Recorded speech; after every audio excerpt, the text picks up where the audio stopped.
started. Good evening. My name is Christine Johnson. I'm the Superintendent of Schools of the Public Schools of Northborough and Southborough. Welcome. Thank you for joining us this evening for the first of a three-part speaker series as we come together as one community of learners to explore research and engage in active dialogue with respect to topics of interest that address the overall well-being and optimal performance of our students. I would like to welcome our administrative team. I see Principal Mead and Assistant Principal Paul DiDomenico in our audience, Assistant Superintendent Greg Martineau, and we have Kathleen Valenti, who is one of our elementary principals from the Neary School, and School Committee member Joan Frank, Regional School Committee Joan Frank, and also Northborough K-8. We also have Lynn Winter. I think you're in the audience? Right here. Well, thank you all for being here. And thank you all for the members of the various committees that we've had. Throughout our conversations over the last year and a half, we've had several formations of different study groups, so we're delighted that you can all join us. We began with the District Exploratory K-12 Study Group this past year, and we've been quite busy with many meetings and many opportunities to engage in conversations about this important topic. This K-12 group formed in response to the growing interest generated across the national, state, and local levels. The Massachusetts Superintendents Association and Massachusetts Association of School Committees are moving forward with hopefully a bill to create a special commission to review the research. In our communities, an Algonquin Parent-Teacher Association Exploratory Committee, in conjunction with the Start School Later group, began conversations about changing the start time at Algonquin Regional and generated surveys and conducted discussions with students, parents, and staff. Last year, a recommendation was made to the Combined School Committee to support the formation of a K-12 study group. After reviewing the data and appreciating that any change at Algonquin could mean a change at the K-8 level, a decision was made to spend this year investing in education and investing in the greater community's education on the issues connected to sleep in adolescence and gathering data from our K-12 community. Our purpose this evening is to share the information and to learn more about the issues. A brief question and answer period will follow the presentation, and we have provided a QR code, which you may have picked up on the business card in the back, which will take you to an optional survey and also a number of resources also on this topic. Dr. Owens has graciously agreed to allow us to videotape this presentation, and it will air on cable access. We will provide the YouTube link to all of you via a one call, and it will also be on our district webpage. It is now my pleasure to introduce our guest speaker to you this evening. Dr. Judith Owens is a director of sleep medicine at Boston Children's Hospital and on the faculty of Harvard Medical School. She is an internationally recognized authority on pediatric sleep and the author of over 150 original research and review articles in peer-reviewed journals, chapters, and books on the topic. She was the lead author of the 2014 American Academy of Pediatric Policy Statement on School Start Times and is on the National Board of Start School Later. Dr. Owens received the American Academy of Sleep Medicine Excellence in Education Award in 2006 and the AASM Mark O. Hatfield Public Policy Advocacy Award in 2012. She is currently on the Board of Directors of the Society of Behavioral Sleep Medicine and on the Governing Council of the World Association of Sleep Medicine. She is the editor-in-chief of the journal Behavioral Sleep Medicine. Previously, Dr. Owens was Director of Sleep Medicine at Children's National Medical Center in Washington, D.C. from 2010 to 2015, and at Hasbro's Children's Hospital in Providence, Rhode Island from 1992 to 2010. She received her undergraduate and medical degrees from Brown and a master's in maternal and child health medicine from the University of Minnesota. She completed pediatric residency training at Children's Hospital of Philadelphia and fellowships in behavioral pediatrics at Minneapolis Children's Medical Center and in child psychiatry at Brown University. And she is here with us this evening. I am honored to present to you Dr. Owens.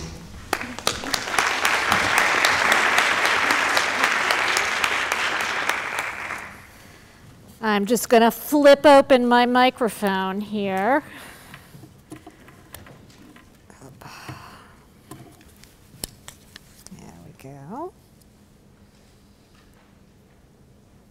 Okay.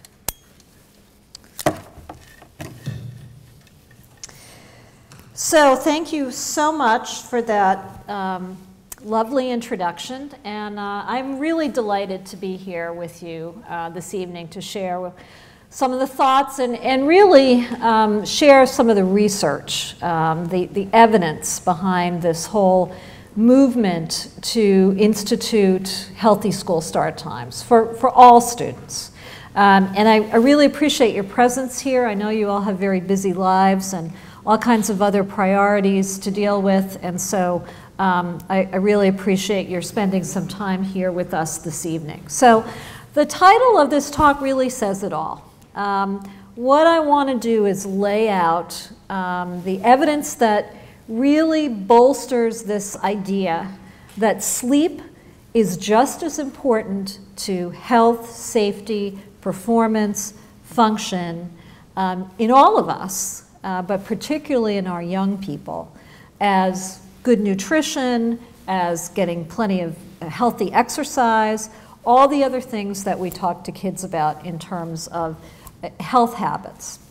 So what we're going to focus on this evening is the importance of sleep as what we call a health imperative. So part of the important things that we teach our children to do to keep themselves healthy. I want to touch a little bit on developments in sleep and circadian biology that occur across childhood and into adolescence, because that forms some of the rationale for understanding this whole issue of healthy school start times.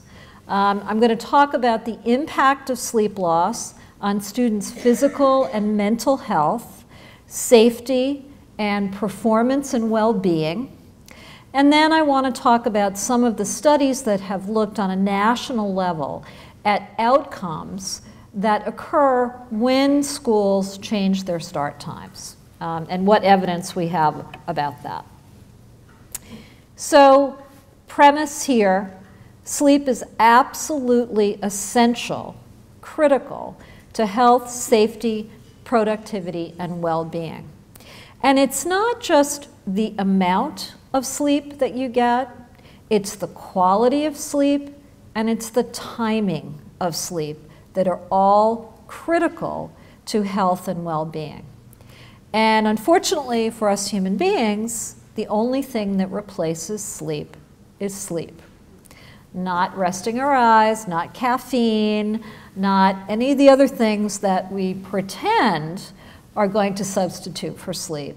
Because what happens to our brains and our bodies during that restorative part of the day, which we call sleep, cannot be replaced by any other activities that we do. So I mentioned this issue of sleep time and sleep timing as biological imperatives. So I think we all have a sense that there's this master clock in our brains that controls what we call circadian rhythms. And in particular, we think of that as being governing the sleep and wake cycle. But what we've discovered in the last few years, really, is that there are multiple circadian clocks in the brain. And not only that, but there are circadian clocks in every cell in the body. And misalignment of those clocks, simple example is jet lag or shift work. So when we try to sleep and wake out of sync with our natural circadian rhythms, it affects every physiologic system there is, ranging from your respiratory function to cardiovascular function to your gastrointestinal system. Everything is affected by circadian timing. So that's very important to keep in mind as we move along in this discussion about what happens to students who go to school too early. What are the effects in terms of function, health, and safety of chronic sleep loss?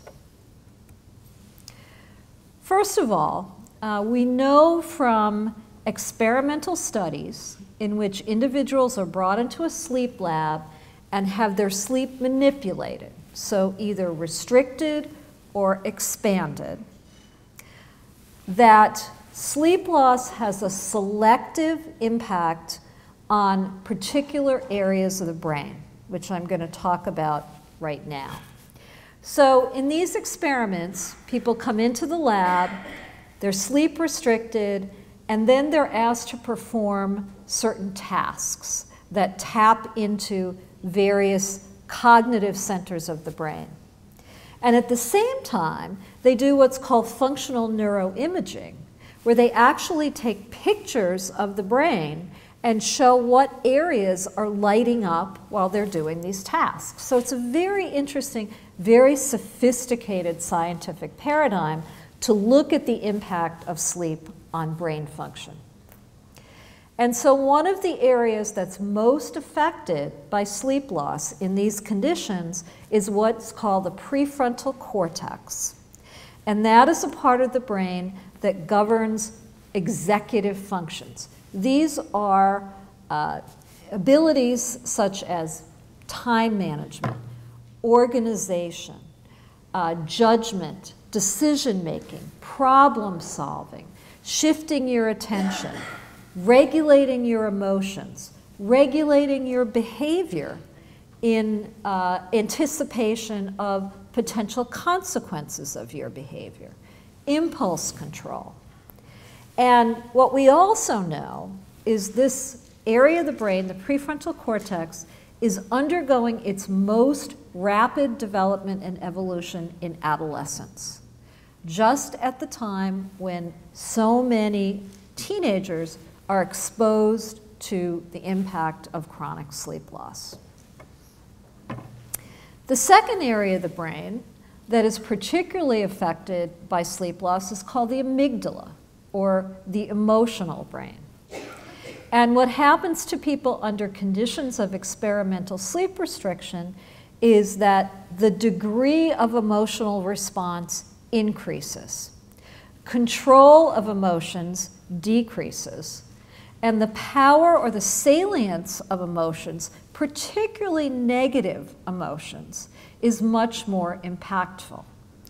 So, in summary, sleep loss results in a situation in which the individual has a heightened emotional response but has less control over that response.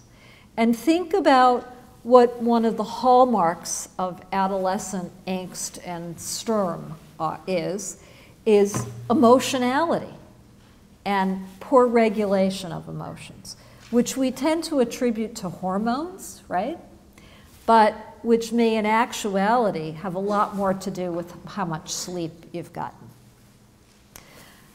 And we do know that adolescents who experience chronic sleep loss are much more likely to report symptoms of depression, and even beyond that, to express suicidal thoughts, one of the major killers of our adolescents in this country is suicide. And I've worked a lot with Fairfax County, Virginia, who on a yearly basis do their youth risk survey. So I'll be sharing some of the data from the Fairfax County survey as we move along here. So in the survey, data from 2010 and 2012 found that 40% of the adolescents who were getting less than 6 hours of sleep reported symptoms of depression over the past 2 weeks, sadness and hopelessness. So these experimental studies where we know that the amygdala and the emotional brain is affected translates into real-world consequences that potentially have a huge impact on the health and well-being of our children. Finally, the third area of the brain that I'm going to touch on is called the striatum. And this is a part of the brain which is also undergoing profound structural and functional changes, specifically during adolescence. And this is the part of the brain that controls reward-related viewpoint and risk-taking behavior in particular. So studies suggest that particularly in adolescents and young adults, sleep loss leads to more risk-taking behavior because the individuals perceive less in the way of negative consequences for their risk-taking, so they're willing to take more risks. And again, when you think about one of the hallmarks of adolescence is impulsivity and risk-taking behavior, which may be further compounded by sleep loss. And in fact, again, the Fairfax County Youth Risk Survey suggested that almost 3 times as many students who got less than 6 hours of sleep reported using alcohol in the past 30 days compared to those getting the healthy amount of 9 hours of sleep. Again, real-world consequences of some of these brain function changes induced by sleep loss. And we don't know how reversible those changes are. We simply do not know. Another health impact of chronic insufficient sleep is an increased risk for overweight and obesity. So multiple studies now have shown this association both in cross-section and also prospectively between less sleep and a greater risk of being overweight or obese. So in other words, if you look at children in 3rd grade, for example, and how much sleep they get, that is predictive of whether or not they're going to be overweight or obese 2 years later. Why should that be? Well, I think there are a number of reasons why there is this association. One is hunger and satiety. So in experiments where individuals are sleep restricted, they have alterations in 2 hormones called ghrelin and leptin, which are absolutely critical to letting our bodies feel whether you're hungry or whether you feel full. And so people who experience sleep loss feel more hungry, they eat more, they eat higher calorie foods, and they tend to choose foods which are high in carbohydrates and fat content. Eating patterns can also be affected by sleep patterns. So students who have to get up very early to go to school are much more likely to skip breakfast, which we know is a risk factor for overweight and obesity. And they're more likely to consume a larger percentage of their calories late in the day and at night, again, contributing to weight gain. If you're too tired to exercise, that's going to pose another situation in which unhealthy weight gain is likely to occur. We also know that sleep deprivation affects cardiovascular function. So there's an increased risk of people who experience chronic sleep loss, of hypertension and strokes, for example. And in addition to that, sleep loss affects metabolic function.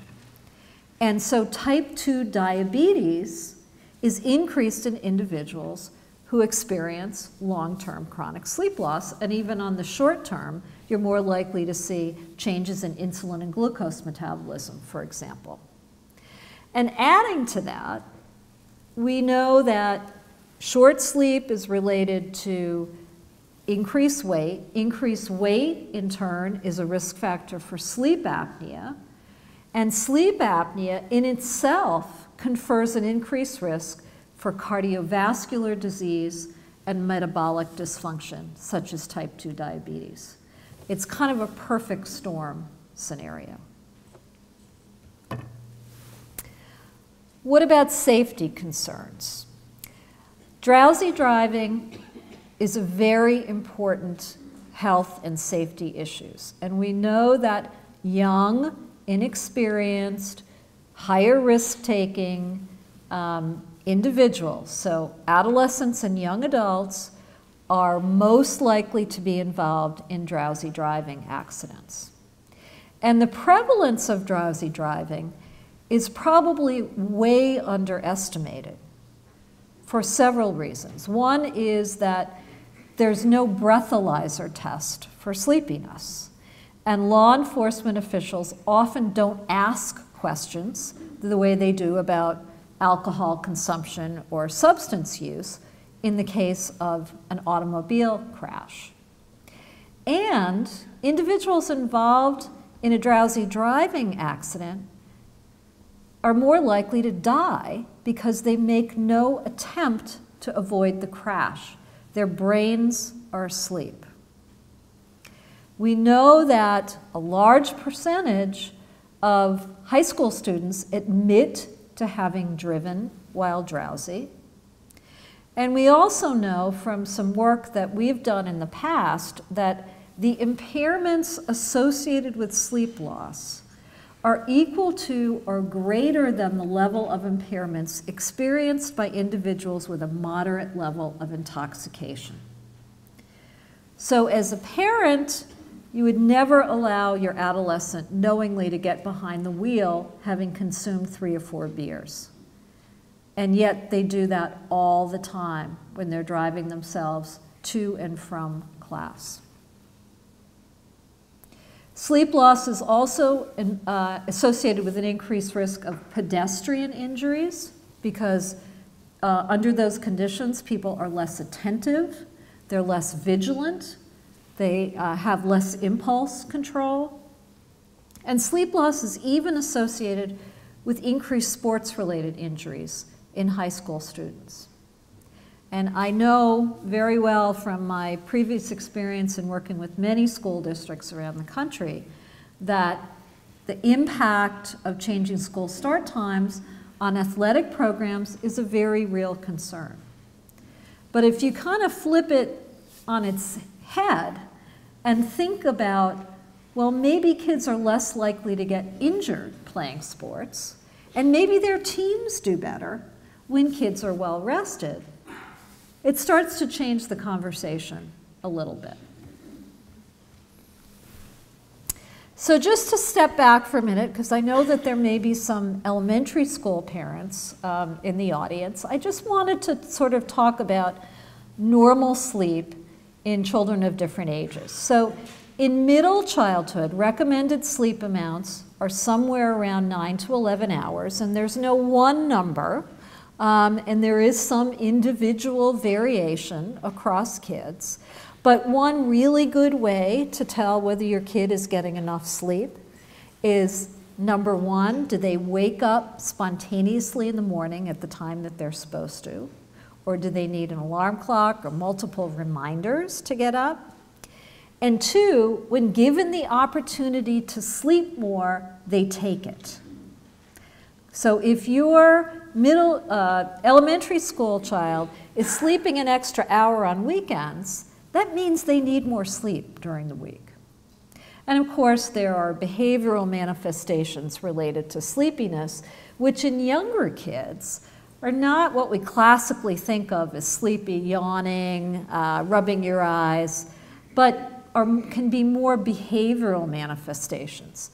Hyperactivity, for example, is one of the most reliable and consistent behavioral manifestations of sleepiness in young children.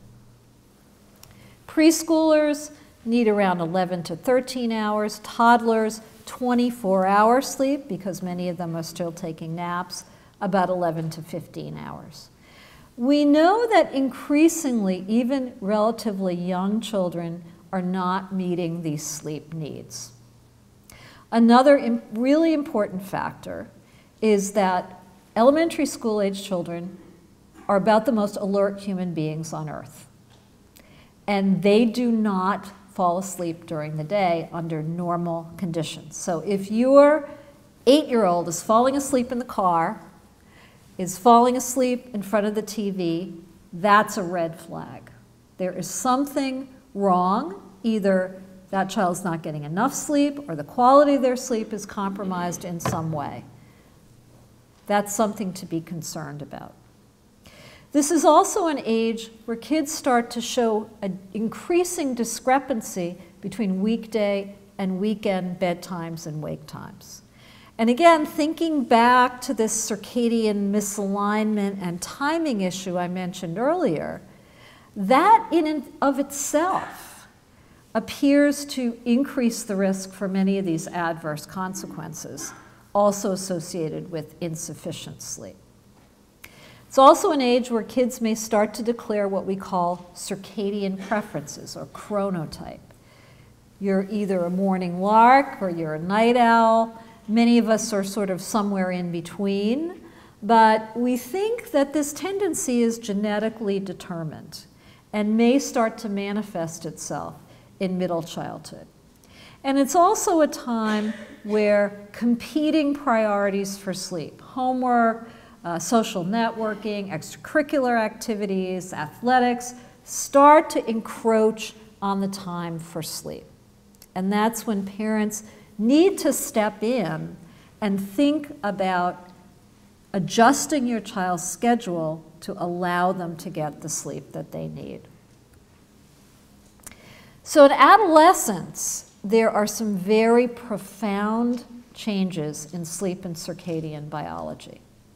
So all teens experience changes in their circadian rhythms in association partly with age, but largely with pubertal changes. And so many of these biological issues are impacting middle school students as well, because many of those, especially girls, go through puberty earlier than boys, are experiencing these pubertal changes and thus these changes in sleep development. What this results in is a biologically based shift in wake time and fall asleep time by up to several hours. And adolescents cannot, none of us can really, force themselves to fall asleep earlier than what that circadian clock is dictating. These biological needs, which are very real and very compelling, are in direct conflict with earlier school start times. And particularly schools that start before 8, but certainly it looks like 8:30 or later is kind of the sweet spot in terms of allowing adolescents to get enough sleep. So under conditions of early school start time, students are being asked to wake up and fully function at a time when their bodies and brains are programmed to be asleep. And one of the consequences of that has to do with something that's called REM, or rapid eye movement sleep. REM sleep is concentrated in the last third of the night. Why is that important? Well, we know that REM sleep is absolutely critical for memory consolidation and learning of new tasks. So if you have a period of REM sleep after learning something new, you're much more likely to retain that information. So what we're doing by forcing these adolescents to get up too early is not only do they not get the amount of sleep they need, but they're being selectively robbed of REM sleep, making them that much less ready to learn. What do teenagers do to try to address this? They sleep in on weekends, right? 1, 2 o'clock in the afternoon. Well, this is not a good strategy for a number of reasons. One is that sleeping in on weekends doesn't improve your Monday through Friday performance. It doesn't make up for the sleep debt because you're not any more alert during the week. Circadian rhythms really don't adjust. And in fact, if you go to bed 2 or 3 hours later on the weekend and you sleep in till mid-afternoon, a couple things happen. That pushes your circadian rhythms even later, number one. And number two, if you sleep until 1 o'clock on Sunday afternoon, you're not awake long enough to be able to fall asleep at a reasonable time on Sunday night. And this whole situation results in what we call social jet lag. It's like flying from Boston to LA and back every weekend. And for each time zone crossed, it takes a day to adjust. And so these kids are operating under conditions of this jet lag-like phenomenon, and by the time they kind of get back to their own rhythms, the whole procedure starts all over again. And when you think about the last time you experienced jet lag, not only do you have cognitive slowing, have trouble paying attention, you're more irritable, but you often have physical symptoms as well. And that has to do with this misalignment of all these circadian clocks throughout our body. This is the day after the time change, right? There's a blip in car accidents the day or two after the time change in the fall and in the spring, because it throws all of us a little bit out of whack and we're not quite as attentive and vigilant at the wheel as we should be. So the bottom line here is for optimal health, safety, and achievement. And none of us want to settle for mediocre for our students, right? We want what's optimal for them. The average high school student and middle school student needs 8.5 to 9.5 hours of sleep. What's the reality? Well, in Fairfax County, Virginia, only 6% of 10th graders and 3% of 12th graders were getting that recommended amount of sleep. 3% by the time they're seniors in high school. 42% of 10th graders and 56% of 12th graders reported getting less than 6 hours of sleep per night. So this is an epidemic. It is a public health issue. And it's not just me saying that. It's the American Medical Association, it's the American Academy of Pediatrics, it's the Centers for Disease Control, who all have identified adolescent sleep loss as a public health crisis. Closer to home, Boston Latin Academy, 83% of students getting 7 or less hours of sleep per night. Less than 4% were getting 8 or more hours of sleep per night, and 40% of the students reporting getting up at or before 5:30 a.m. This is craziness. And this is just, it kind of illustrates some of this data from Boston Latin in terms of the amount of sleep that kids were getting and what time they were getting up in the morning. So, last fall, after really working on this for about 5 years, the American Academy of Pediatrics published their policy statement on healthy school start times and made the recommendation that middle and high schools start at 8:30 or later. Just to share a little bit of the history of this movement to change school start time. So this really started back in the mid-90s when Edina, Minnesota, a suburb of Minneapolis, and the city of Minneapolis changed their school start times.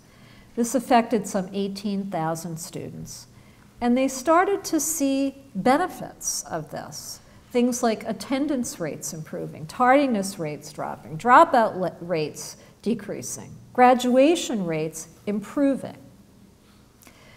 Since the late 1990s, we're not exactly sure of this number. I think it's clearly growing, but at least 1,000 high schools in more than 100 districts in 43 states report having changed their start times to a later time. And almost no schools, with a couple of exceptions, have returned to the original bell times, which I think is testimony to the fact that the vast majority of these communities are very happy with the change that they made. Currently, less than 1 in 5 middle and high schools in the United States start at the recommended 8:30 or later. And in Massachusetts, over 75% of high schools start before 8 a.m. And in Boston, 50% of public high schools start before 7:30 a.m. And that's just start time. In Fairfax County, Virginia, where the start time last year for high schools was 7:20, the first bus pickup was 5:45. So what happens when schools shift start times to a healthier level?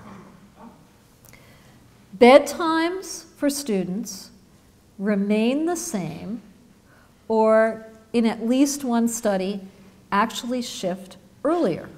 In an independent school that we looked at a number of years ago that shifted their start time from 8 to 8:30, we also found that on average, bedtimes shifted 20 minutes earlier. So the students were getting on average about 50 more minutes of sleep. Now, we didn't expect that result, so we don't know exactly why that was, but we heard two things from students. One is, I felt so much better that getting that extra half hour that I was motivated to try to go to bed earlier.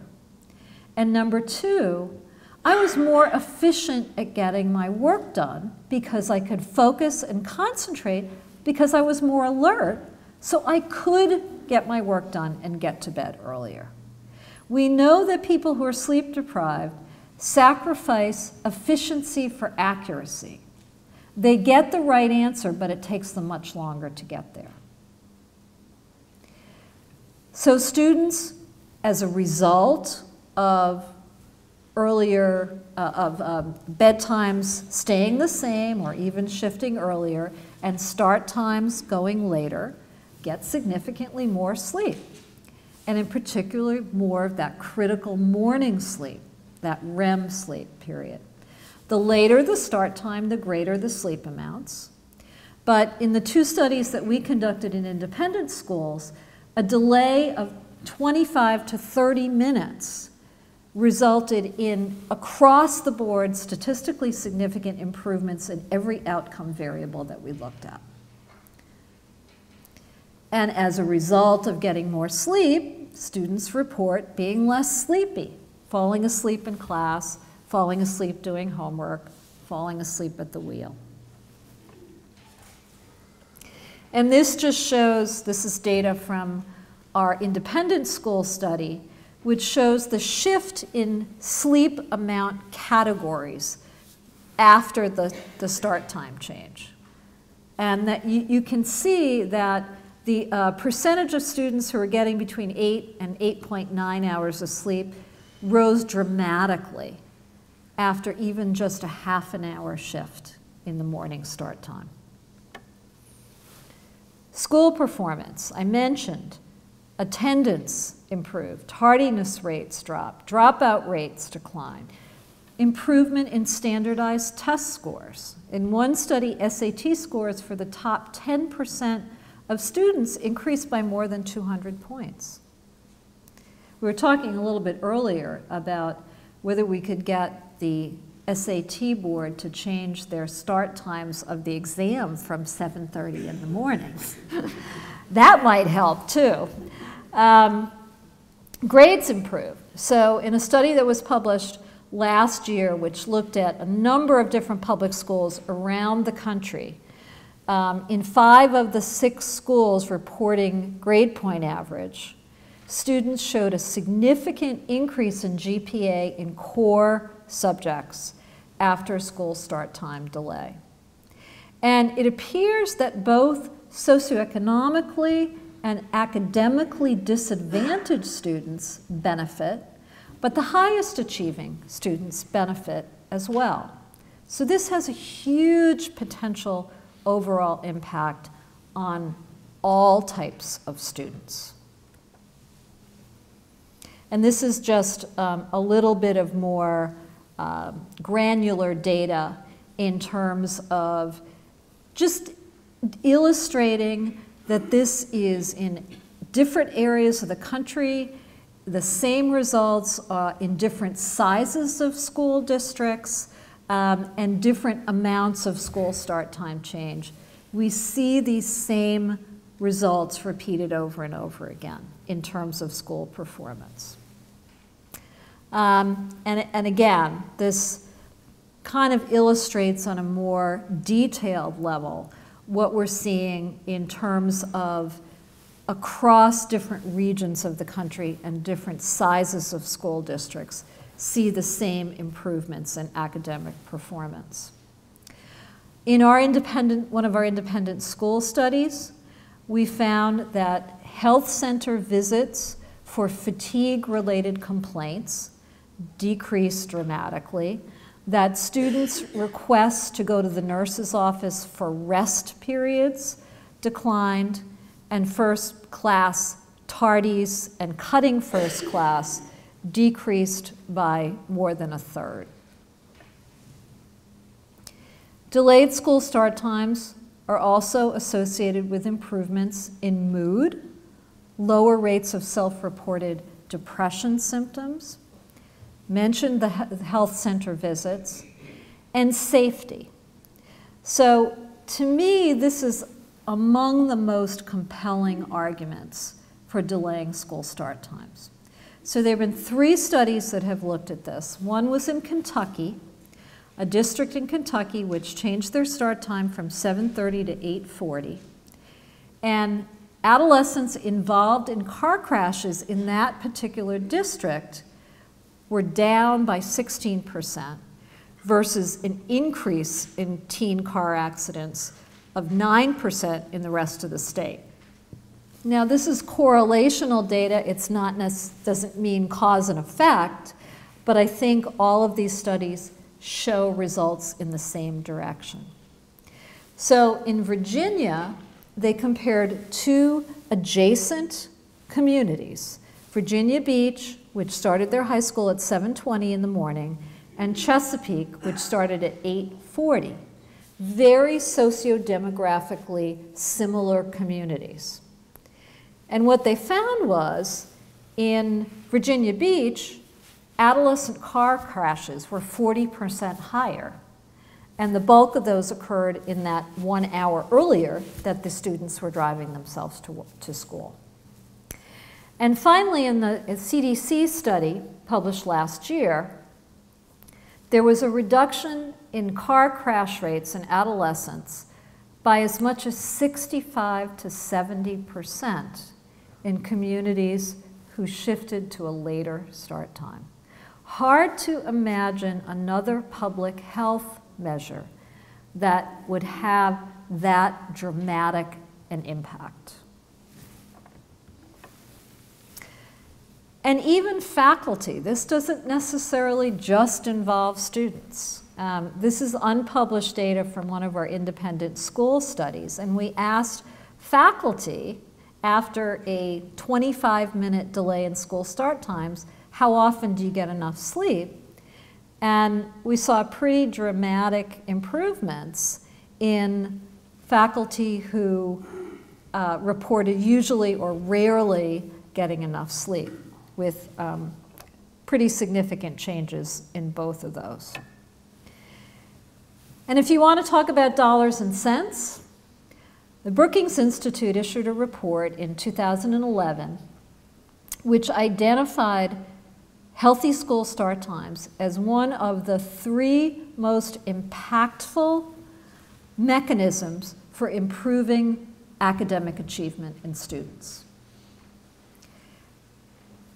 They postulated that moving school start times by 1 hour later would have a benefit cost ratio of 9:1, and they based that on a conservative estimate of the costs involved in changing school start times per student, which largely involved projected transportation costs for increased buses, compared to the increase in projected future earnings per student due to test score gains, and concluded that a later start time of 50 minutes has the equivalent benefit of raising teacher quality by roughly 1 standard deviation.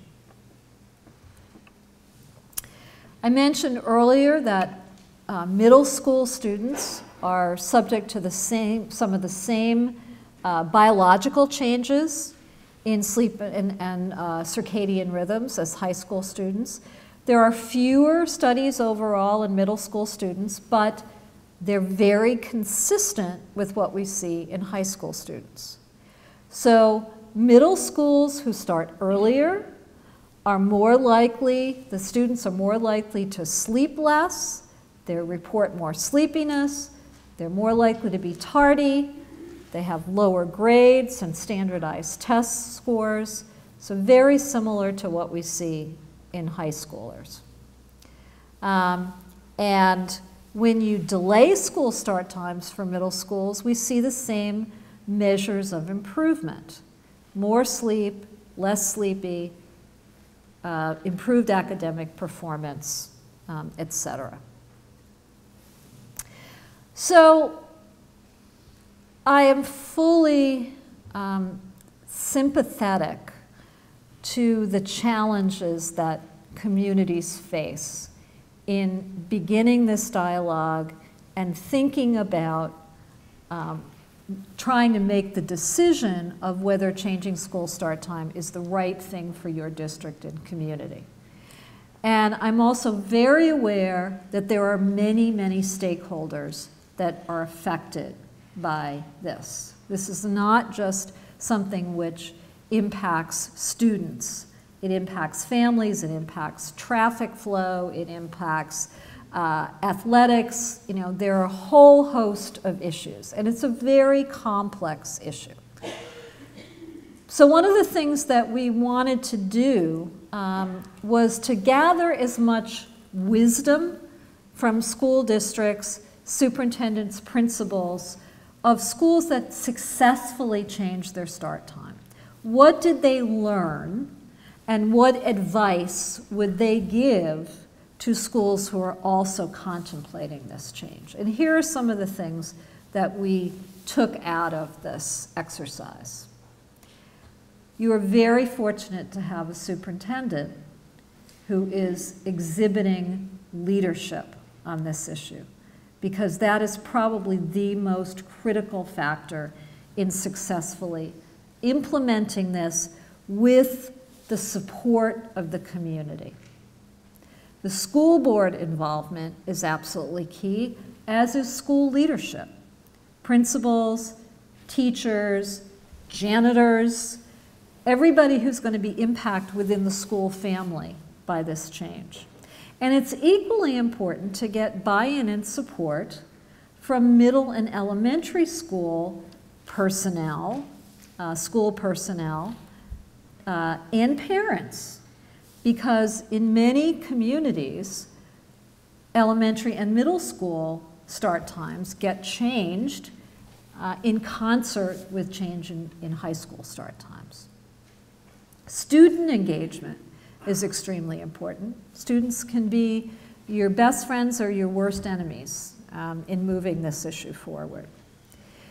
It's critical to educate the community, and thank you again, all of you, for being here this evening, and to engage the community. One of the things, my team at Children's National Medical Center in Washington had a contract with Fairfax County Public Schools, who, by the way, debated this issue for 15 years.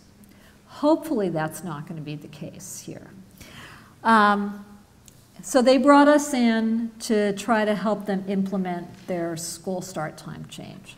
And one of the things we did is we had one-on-one meetings, over 50 meetings, with all of the stakeholder groups that we could think of, ranging from the janitors groups to the teachers unions to the police to the athletic council, everybody, that Parks and Recreation.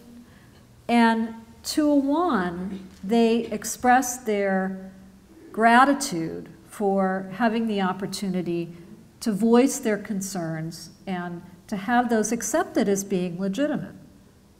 And at the end of those meetings, virtually all of them said, if this is going to happen in this community, we will support it and we will be behind it.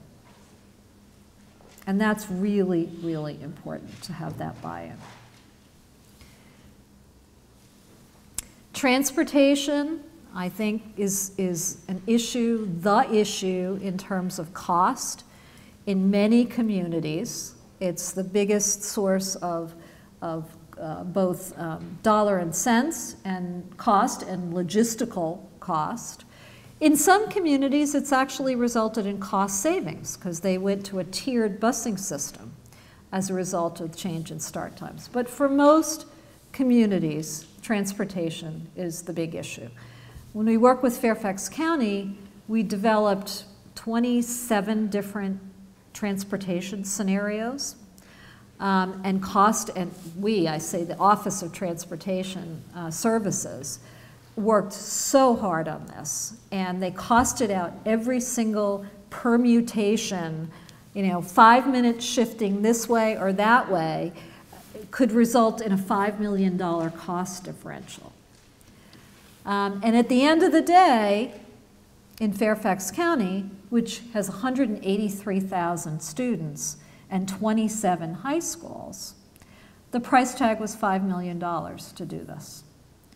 And they just implemented their start time change this fall, a little over a month ago. One of the things we learned from working with Fairfax County was that it's absolutely critical to allow time for the community and families to adjust. So the school board vote was last October, and it was almost a year later that start time change was implemented, which gave families time to make adjustments in work schedules and childcare arrangements and all kinds of other things that shift as a result of this change. It's clear that while every community has their unique set of challenges, there are issues that are common to all school districts in thinking about this. And it's really important to reach out to neighboring communities to get feedback on how they did it. I gave this talk at the Walden Forum a few weeks ago in Wayland, and the principal of Sharon High School spoke at the forum, and he was so articulate and so compelling in talking about all the same issues that you all have, all the same concerns, many of which did not materialize. And so leaning on the support and the experience of other school districts can be very, very helpful.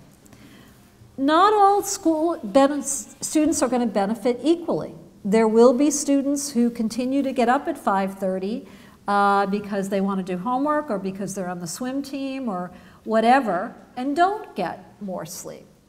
But in general, this is a mechanism to allow the greatest number of students the greatest good. And that's how we make our decisions about what's right for students in producing a healthy and safe and productive school environment. The anticipation of problems in every superintendent and principal that we talk to said, we were worried about X, Y, and Z, and it just didn't materialize. Now, that doesn't mean you don't take those concerns seriously and you try to plan for it to mitigate any negative impact. But in Arlington, Virginia, for example, the concern was that the teachers were going to quit en masse. There was going to be huge attrition of teachers. And as it turned out, there was one teacher who left for reasons that had nothing to do with school start time change. So oftentimes these concerns do not materialize, or if they do, communities adjust. Change is hard. The status quo is easy, or easier, I should say. But I will leave you with one thought, that to do nothing is to do harm to your students. That simply not making a change is going to perpetuate a situation which is not in your students' best interest in terms of health and safety. Thank you for your attention. I'm happy to take any questions or comments.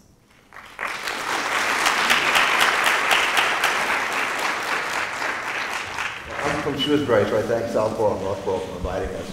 I know the focus is on the high school, but you kind of mentioned that there might be changes for elementary, but do you propose also having elementary and middle school start later, or they're okay and the focus is high school?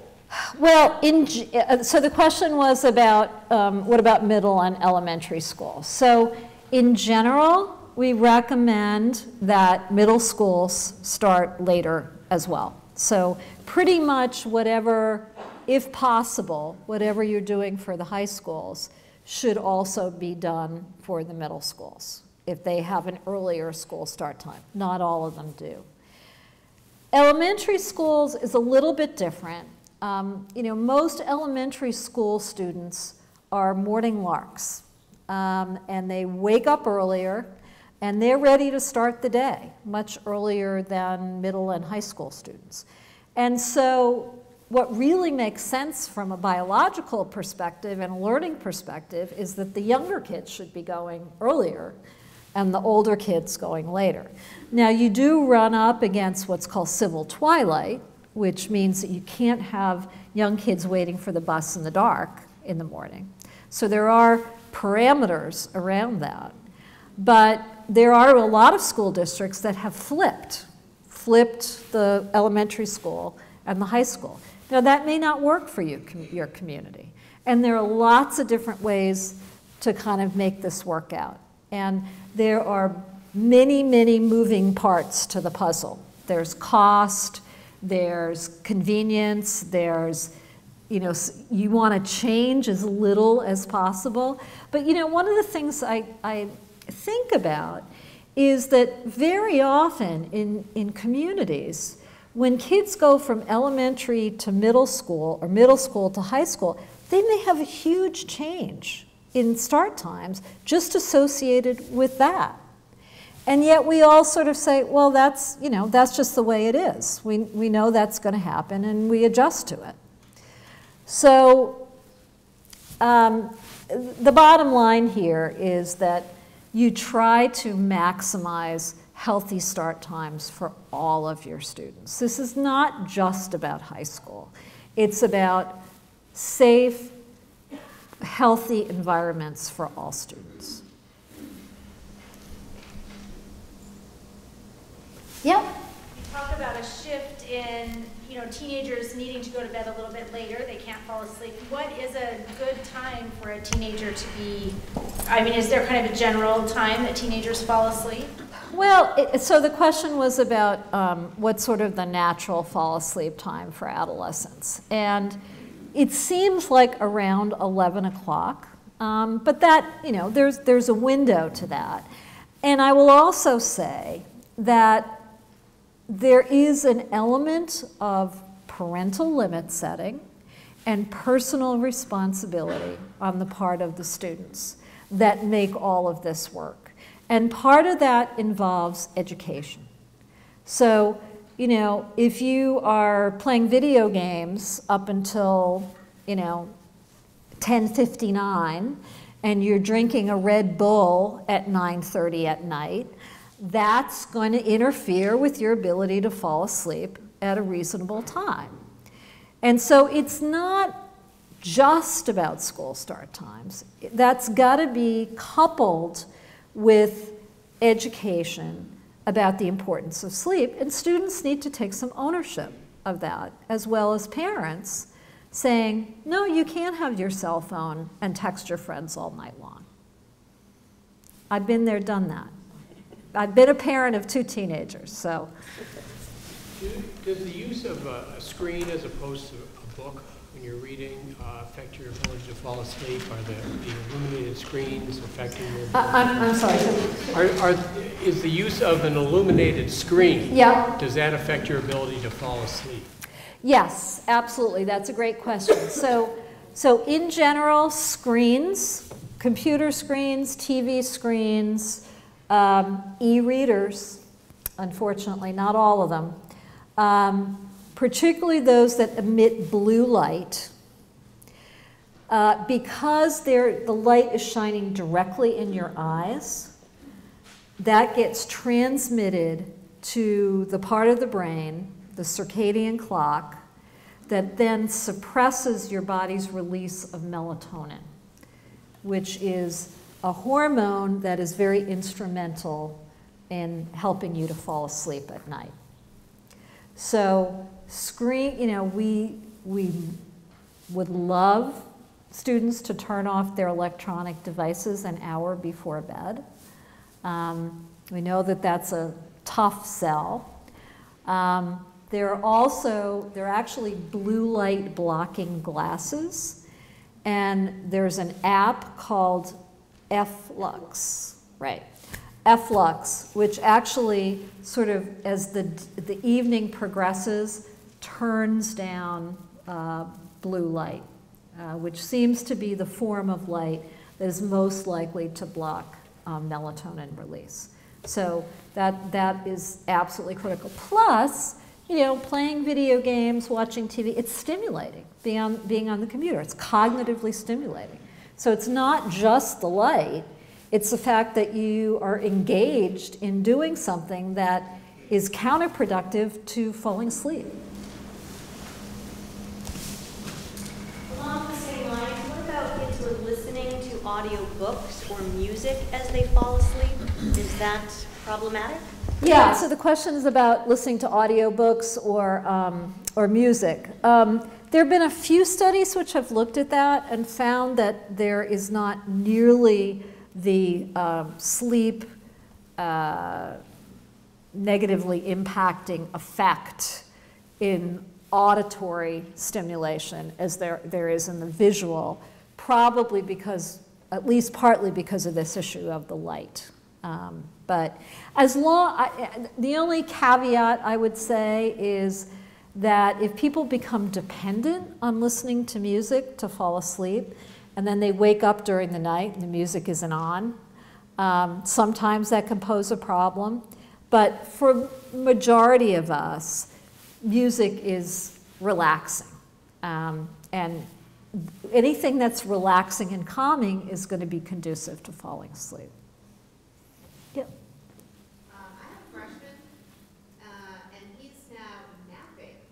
Yeah, so the question is about napping. So, you know, honestly, I have been recommending that more and more to my high school age patients who cannot get enough sleep at night. And it's not by any means an ideal permanent fix, but strategic napping can restore or certainly increase your alertness so that you can at least be more efficient in getting your homework done. It kind of recharges your batteries.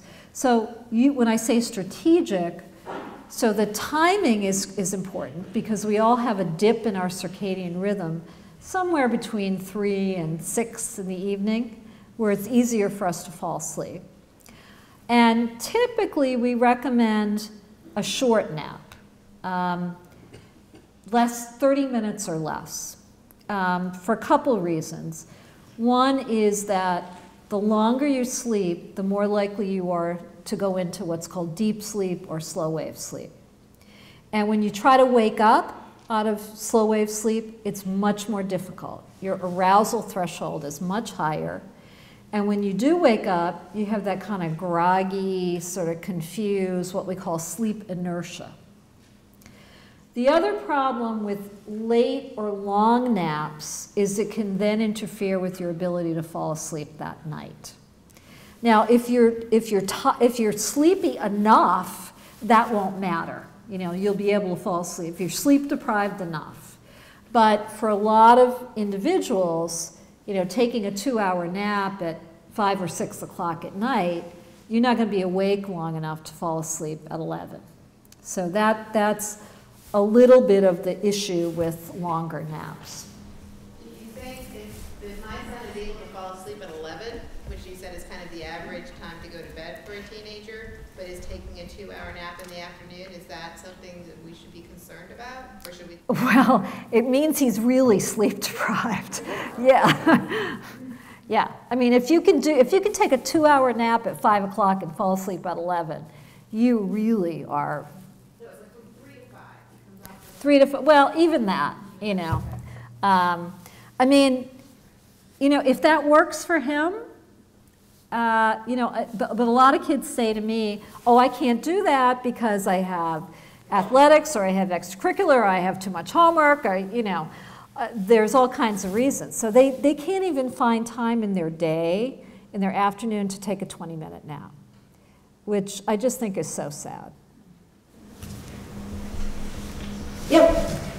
Are you aware of any college or professional coaches who have perhaps as a team policy that the players get a certain amount of sleep before a game or anything like that? Yes, thank you. That's a great question. So the question was about sports teams. So my colleague at Harvard, Dr. Chuck Seisler, works with the Celtics.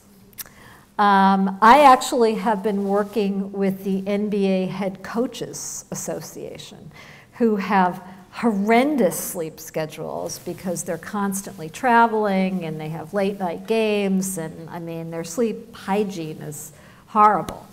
But yeah, more and more teams are now engaging sleep experts to help the teams deal with things like jet lag and, you know, when do you eat if you have a late night game? And how do you, you know, best make adjustments when you're stuck with these crazy schedules? But there definitely seems to be benefits associated with that. And I understand Tom Brady often takes naps before a game.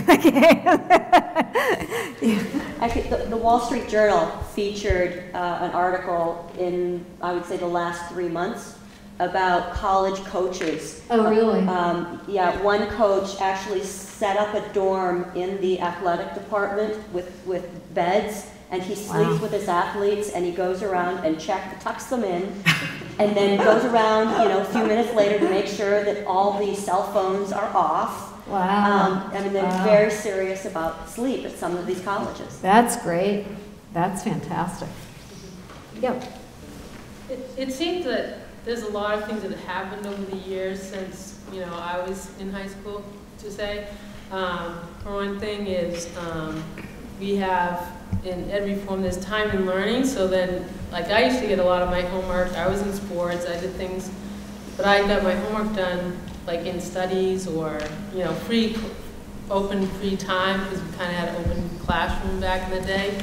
So now those studies don't count in the time and learning, and then the kids seem like they're even more active. A higher percentage of students seem to be having, you know, participating. It's great in a lot of activities, sports, traveling, and getting home late, and then getting seems to me like a very greater amount of homework than I had, and so that they're actually, even if they weren't looking at their phone or social media or things like that, and they were strictly just getting home and doing their homework, it seems to me that they don't they don't have the time to unwind from all the activity to be able to get a good quality sleep, even if they tried to go to bed at 11 o'clock.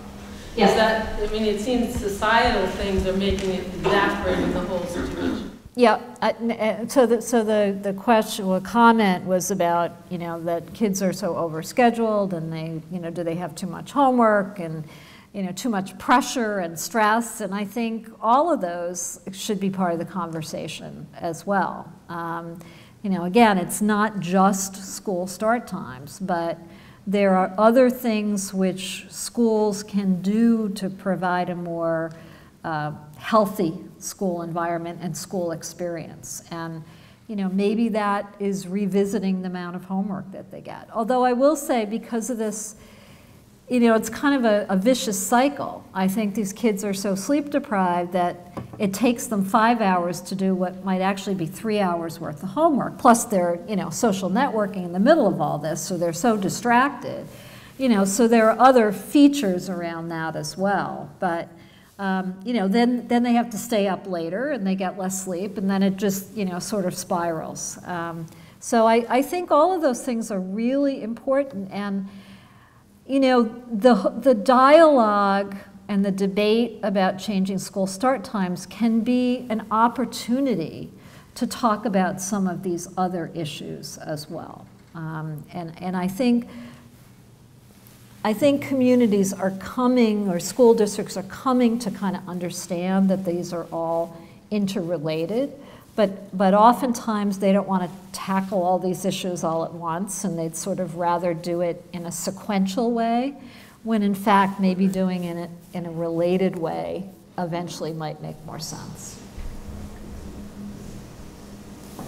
Yep. So it was really interesting what you presented here on the school start time, but I know for many of the parents in the room that's not something that's going to happen tomorrow, but we have children now that we know are sleep deprived, not getting enough sleep, and trying to get them to go to sleep earlier in the evening. What are your thoughts on using sleep aids like melatonin or something to that effect? Yeah, so the question is about using sleep aids. I mean, it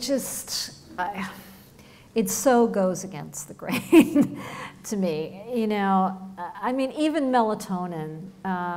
Somebody was commenting earlier in the discussion that, you know, they had their child was on melatonin for years to try to, you know, get them to go to bed earlier. And yes, you know, I mean, if you give somebody a sleeping pill or you give them melatonin, you probably can induce them to going to bed earlier. But what's the message there? And, you know, we don't know what long-term use of sleeping aids, even melatonin. We don't know, you know, whether years worth is actually safe and whether that does things to other systems in the body. So I just, you know, and I use melatonin all the time for my patients with sleep disorders, but this isn't a sleep disorder. This is a societal problem. And to throw medication at it just seems wrong to me. Even though it might work in the short run, it just seems wrong. Yep. Another question. You mentioned a lot of the practical issues like busing, which, you know, I think we're having a committee formed in Shrewsbury. I don't know how it's going to work out, but you would think if you're having buses which circle around and take high school and later take elementary, that it would just push all the school start times later. But I was wondering if you, in all your research or the practical, you know, school systems, Fairfax and all, how you dealt with the issue of elementary school kids where the parents, because the bus comes early enough, the parents are there to get them on the bus and then go to work. But if you push the school times later, you now get really little kids all by themselves. And how has that been addressed in these systems? Well, you know, you have to look at it that if the school day for an elementary school student is shorter than the parent's work schedule, that they've got to have childcare either at the beginning of the day or at the end of the day. You know, and I'm well aware that one of the issues about having high school students, you know, stay in school later is that they can't then provide childcare for their younger siblings in the afternoon. And that can be a hardship for some families. One of the ways that Fairfax dealt with that was to open up more slots for after-school care in the school system. That costs more money for the parents. I'm sorry? That costs more money for the parents then. Well, the school district ate most of the cost of that. Yes. So, in Fairfax, they made the decision not to change the elementary school significantly because they felt there was going to be pushback from the parents. And that's why they didn't have a no-cost solution. They had a $5 million solution because the window of dropping kids off and picking it up did not expand. It stayed relatively narrow, and that requires more buses. So, it comes down to balancing priorities with the understanding, again, that families make adjustments to these kinds of changes. Okay, well, thank you very much, and have a good night. Get a good night's sleep. So I want to thank you all for joining us this evening and reassure you that the conversation and the opportunities to continue our education around this topic, as well as the others that were mentioned earlier, the use of technology, just the overall stress and anxiety levels, not only for students, but for those of us that are adults working with students, parents, and so forth. We'll continue. The second speaker that we will be having in March is really specifically going to address the concerns that we raised about technology and appropriate use of technology.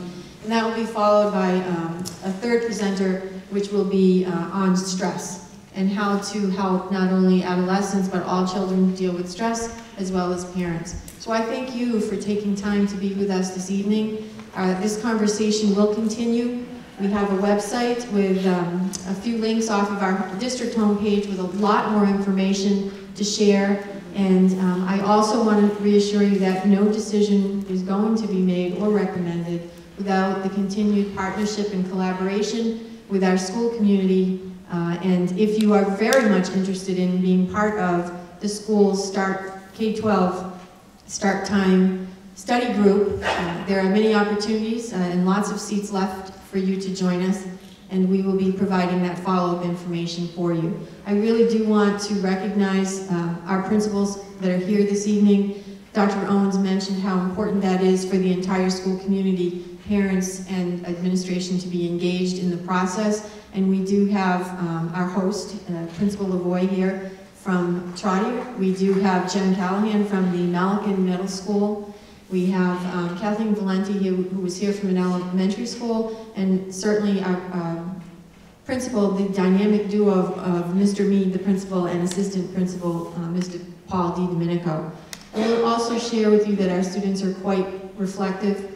Mr. Mead had many focus groups with teachers and students throughout last year, and we asked the students, what impacts your ability to be at your highest level of achievement and performance? And they actually identified 4 factors, and all of them were mentioned here today. Homework, stress, technology, and sleep. So our students are quite aware of the kinds of issues that they're dealing with as well, and so we're going to try to help them work through those as well as with our parents. So thank you very much for being here. It's much appreciated. And please call us if you have some questions.